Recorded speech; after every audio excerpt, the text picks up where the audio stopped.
difficulties for Allah's sake. Any difficulty in this way is a mercy. You're still not waking up yet. And Allah is saying, you face difficulty. Why are you not smiling? I gave you 100 things, you smile. Sweet. I give you one thing that is bitter, and you start to doubt me. People are doing that. So anything, difficulty you're going to say, Ya Rabbi, shukr, may this burn all my sins. May it clean me. Headache you have, go to that. Don't go doctor. Don't say doctor first. You have a toothache, you have any pain that's coming to you, you say, Alhamdulillah, Allah is cleaning me, shukr. Then you may say what I need to do. So many, they forget. A little bit of pain, they forget. Then why we are in this way? What do you want as a reminder? What? You want nice carpet, nice this, to remind you of Allah? Don't worry, we have that too. But I'm seeing it's not even pleasing you. We are so far away also that you put in a nice place that reminds you of that, your heart is going to. So it is the heart again. It is not the place, it is the heart. It is the heart. The heart, in the heat and in the cold, they will remember Allah. In the pain, they will remember Allah. And in comfort, they'll be so happy and grateful. In ease, they'll be so happy and grateful that everything else they forget. All the bitterness they forget. They forget. They say, like a child, you know. They were in pain, they were crying, you give them chocolate. They forget right away where we are. Where we are. Are we like that?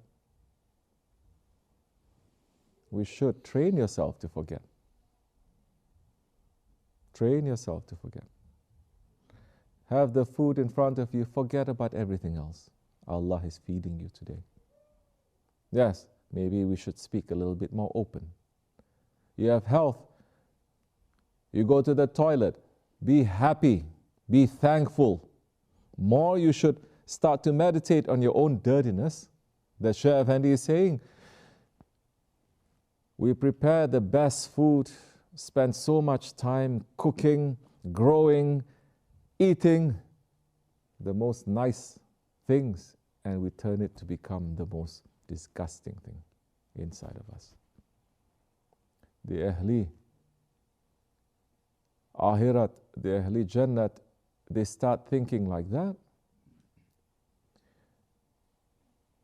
Then when in Jannat, whatever they eat is not going to come out with dirtiness, the opposite. Roses and oud and musk will come from them.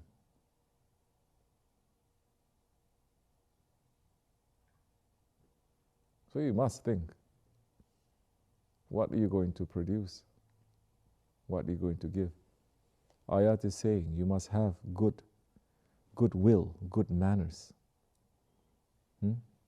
It is so closely related to everything else. It is important. People different here and there, we understand. I'm not asking everyone to be like, this American cults. You know how you know it's an American cult? We have so many, cult in America is not illegal, by the way. So many people call us a cult and we say, so what? Is it against the law though? Right? We say, it's not. You know how is the difference? You go to a place where American cult is, everyone has a fake smile on their faces, plastered on their faces. We have one place here, close by. We go there sometimes, we drink soup. We look at each other, we wink. But they are very fake.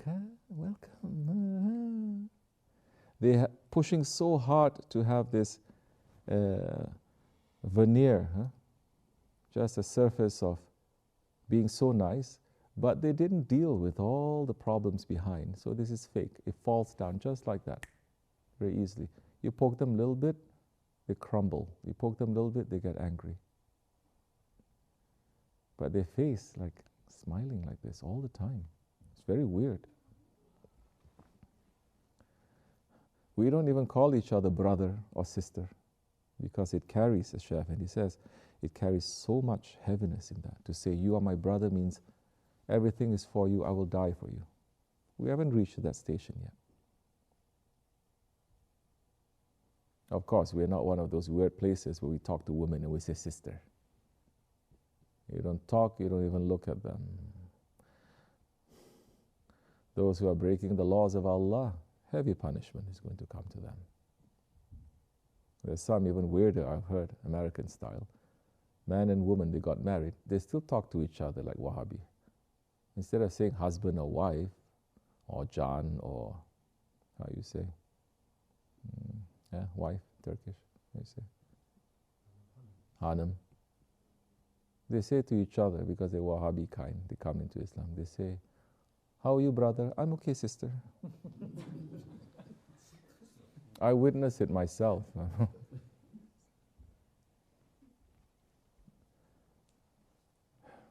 The important thing is the heart. If the heart is smiling, it will show. If the heart is smiling, you don't have to smile here all the time, but it will show. You must have good manners.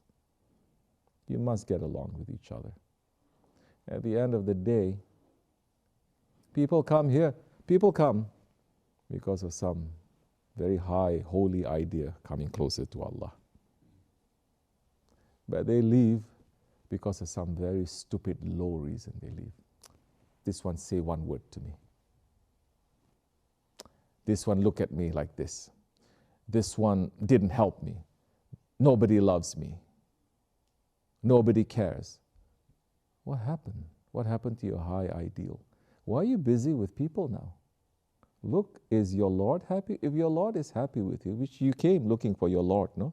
If your Lord is happy with you, then who cares what people say? If your Shaykh is not happy with you, that is a rahmat. Because he's exposing characteristics that you need to correct to become better. People entering into tariqat also thinking, I have to run, I have to make my Shaykh happy all the time. I don't care what it is. They start competing with one another. They start stepping and stabbing the backs of one another. They start forming alliances with one another. They start making fitna. This is called fitna. This is wrong. So many who are busy with that because they don't have a real job. They don't have a mission. They have too much free time in their hands. It's going to come back. People saying, I don't like this one. I don't trust this one. You are following a Shaykh. The Shaykh is treating everyone like this, like this. You don't judge. Later you're going to say, first you're going to say, oh, I love the Shaykh, but the people, they are like this, and they are always like this, like this, like this. But this is people. This is this tariqat. This is the tariqat that diseases will be exposed, and you have to deal with it. There's not the tariqat like a cult. You push it all the way down, and you have a plaster smile on your face, but you don't deal with reality.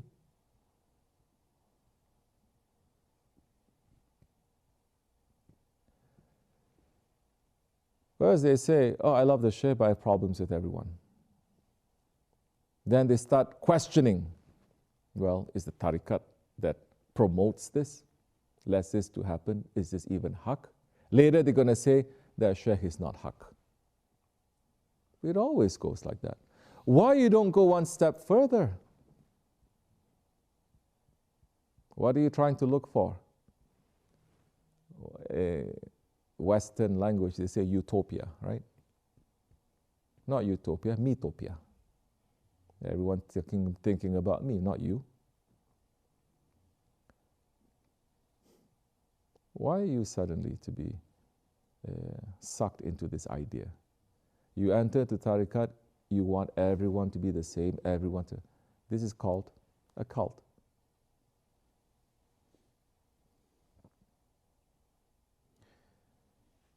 It's like the person entering into a hospital and saying, I know this is a place that makes everyone to become better. And I want to become better, and I want to learn how to make others to become better too. After 6 months, he says, this place, this hospital is filled with diseases. Let me get out of here. You understand how stupid it is? Do you understand how stupid it is? You understand how Shaitan can fool you? What do you want? You want paradise? This is not paradise. Why don't you go one step further to say, to reject Islam? You should. Why don't you go one step further to reject Risalat and the Sahabiyat too? Because Sahabis also have differences with one another. The Shias, they're caught up with that. 1,000, they're still not finished with that. What are they busy with? Gossip, fitna. You know what this one said? You know what this one did? Nothing they say is logical. And it is not something that makes you to think, to become logical, to think. It's only making you to feel. What does it make you feel? Love for others, acceptance and forgiveness of others? No, cursing others. Cannot wait. We cannot wait for Mahdi alayhi salam to come to bring down the oppressors and to establish Islam. They cannot wait for Mahdi alayhi salam to come and to punish all the Muslims.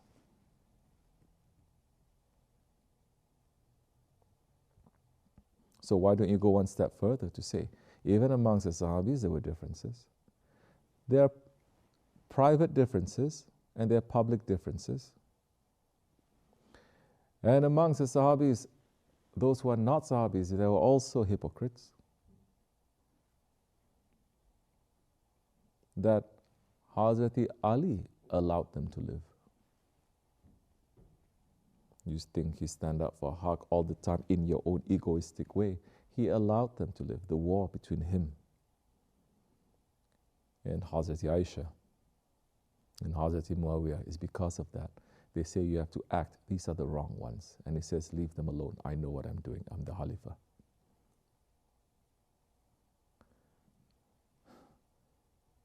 And you think it is so easy now to have people, different characters, different educational background, different cultures, different nationalities, to come together and to live in this way, not to come once a week or once a month, every day to see each other and to worship and to get along and to build. What are we building? We are building the kingdom of Haqq. What are we aiming for? To bring down Batil. So our aim is much bigger than ourselves too. You think it is easy to do that? If it's not coming with divine support. And people are getting very childish, very stupid. So what is it that you want from Tariqat? Oh, you want those saint stories to happen to you. You want to witness miracles, and like cults, you want to experience bliss all the time. They said that smile is like bliss. What's wrong with you? Are we not learning anything from our Prophet, from the Sahabis, from the Tabi'ins, from the Ottomans? This is how you get yourself out from yourself. We are in that century where we worship ourselves. If you don't worship yourself, you don't look at yourself too much important. You give value to your Lord and your Creator and what He gives value. That time He gives value to you. But you don't worship yourself. So whatever happens to yourself, to you, it's okay. It's only a little bit. It's only a little bit. You're not going to be so easy like a balloon, blowing yourself up, and then one little needle coming, poop, you finish, you explode. Our murids must wake up to this. Like Shaykh Maulana is saying, like Shaykh Efendi is saying, that the hadith is saying lions. A lion is not going to get emo when other lions roar at them, or they get bit a little bit, or they go to a corner and start licking their wounds. Who does that? A cat or a tilki. Yes or no? Do we want to be like children? Children are lions. They get hurt, you give them a candy, they're okay. They fight, next minute, they're okay. They can go out in the hot sun because they're happy. They can go out in the deepest cold because they're happy. And they're running, they're looking for that happiness. They don't go to the hot sun or the snow looking for sadness or looking for negativity. They're looking for happiness. And Allah loves the happy servants. What are we looking for? You want to find sadness? Go ahead, be my guest.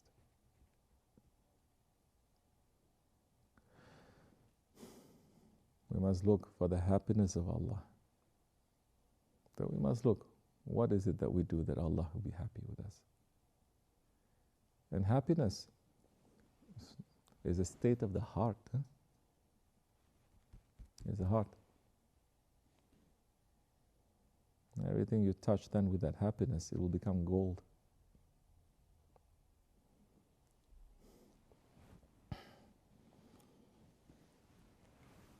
So, we must not fall back into disbelief. That is one of the meanings. We came from that darkness, we must not fall back into that. Like I said, we come here looking for Allah. We must not leave because of our ego or other people's ego. If you want to leave, let's say, let Allah tell you to leave. Yes, you can. That time Allah will tell you to leave to go somewhere else for His sake, and He has bigger plans for you. Like the Sahabi-Kiram, they had to leave Medina and Mecca. No? But they didn't leave because they get upset, they got hurt. They said, no, they had to leave because the mission has to continue. So say, yes, what did we do today for the sake of Allah? What did we do today to make Allah happy? What did we do today to make our ego to be sad? What did we do today to bring kufr down? What did we do? What did we do to bring unbelief down? You know what Shaykh Efendi used to do every night?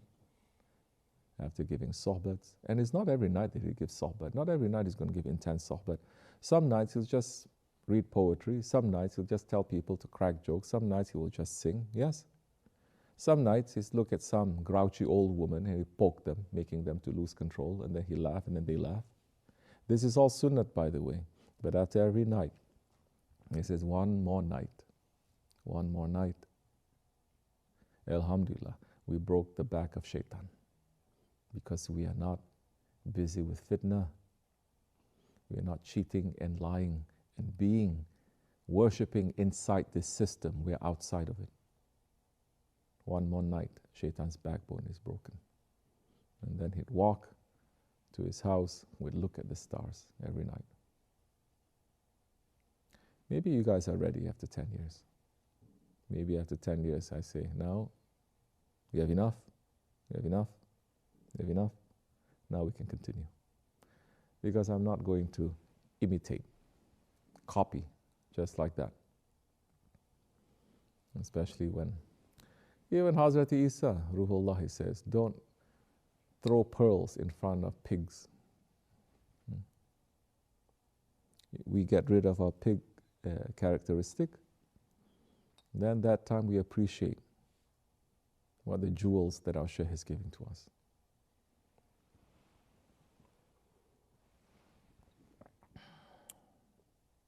You understanding? ومن الله التوفيق الفاتحة. Assalamu alaikum.